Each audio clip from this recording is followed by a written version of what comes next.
Oke anak-anak, hari ini kita belajar pembelajaran 4, subtema 3, tema 1. Masih tentang lingkungan dan manfaatnya ya. Sebelum kita mulai untuk kegiatan pagi hari ini, marilah kita berdoa, pejamkan mata, lipat tangan, marilah kita berdoa.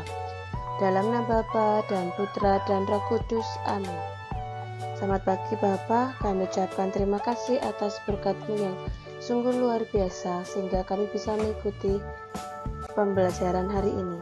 Tuhan, berikanlah kelancaran kami dalam pembelajaran kami dari awal hingga akhir nanti. Amin.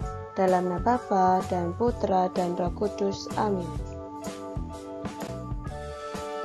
Hari ini kita akan belajar apa saja? Untuk bahasa Indonesia, kita akan menuliskan ide pokok dari teks dengan menggunakan pohon diagram ya. Yang kedua adalah kita IPS. Kita belajar tentang pengaruh kondisi geografis Indonesia terhadap budaya dan alat transportasi. Ketiga, PKN. Kita akan belajar pengamalan nilai-nilai Pancasila dalam kehidupan sehari-hari. Yang pertama, kita akan belajar bahasa Indonesia. Bagaimana kita menuliskan ide pokok dari teks dengan menggunakan diagram pohon? Ayo berarti dengan cara menentukan ide pokok dari teks dengan menggunakan diagram pohon. Nah, ide pokok tidak hanya dapat disajikan dengan menggunakan tabel, tetapi dapat disajikan dengan menggunakan diagram pohon. Nah, ayo kita berlatih. Lihat bacaan yang berjudul Kapal Pinisi adalah kapal penjajah dunia. Kapal Pinisi adalah sebuah kapal layar kebanggaan masyarakat Sulawesi Selatan, bahkan juga menjadi kapal kebanggaan bangsa Indonesia. Ketangguhan dan ketenaran kapal ini telah terdengar di seluruh penjuru dunia. Sudah sejak sekitar abad 14, kapal Pinisi berlayar dan menjajah samudra di seluruh dunia. Nah, kita tentukan ya ide pokoknya dari setiap paragraf berikut ini. Nah, kita buat dalam diagram pohon dengan ide pokok dari setiap paragraf dalam teks bacaan kapal Pinisi, kapal penjajah dunia. Nah, kita lihat dulu. Nah, judul teksnya tadi kan kapal Pinisi, kapal penjajah dunia. Paragraf ide pokok paragraf pertama tadi adalah kapal Pinisi adalah sebuah kapal layar dan kebanggaan masyarakat Sulawesi Selatan. Ide pokok pada paragraf kedua tadi adalah Pinisi ini diambil dari nama seorang yang bernama Pinisi. Ide pokok paragraf yang ketiga adalah kapal Pinisi adalah kapal istimewa.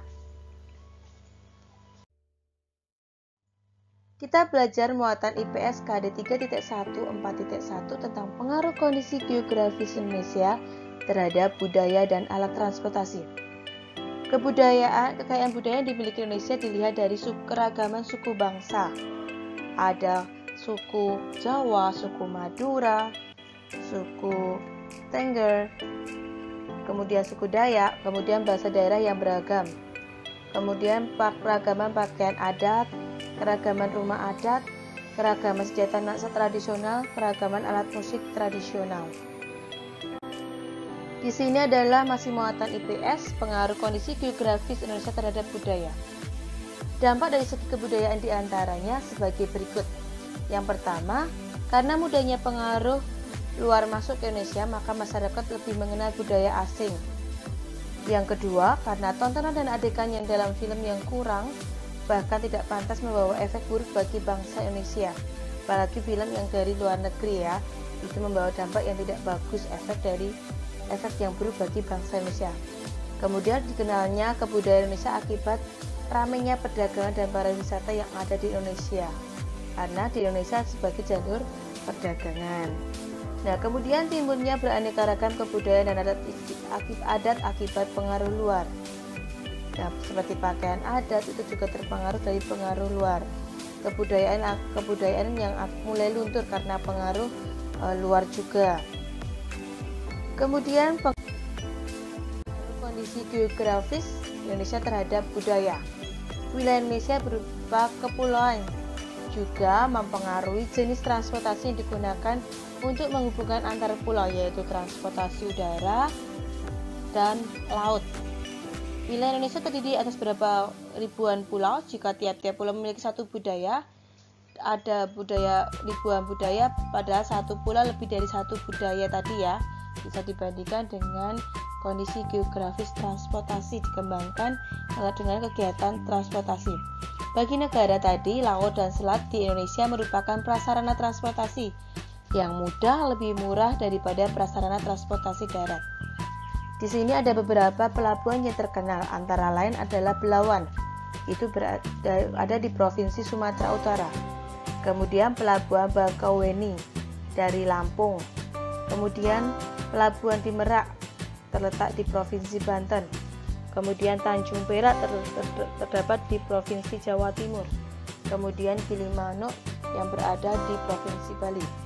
Ada beberapa bandar udara yang terkenal, antara lain adalah Bandara Sultan Iskandar Muda ada di Aceh.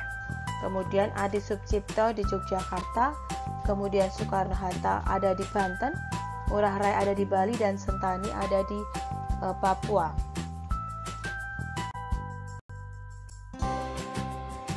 Ini masuk ke pembelajaran PPKN muatan KD 3.1 4.1 pengembangan nilai-nilai Pancasila dalam kehidupan sehari-hari.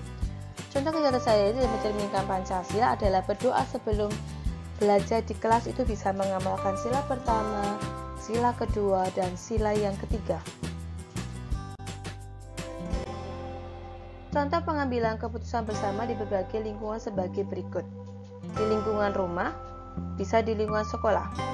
Di lingkungan rumah ada apa saja? Pembagian tugas antar anggota keluarga, penentuan pilihan sekolah bersama orang tua, penentuan tempat acara keluarga.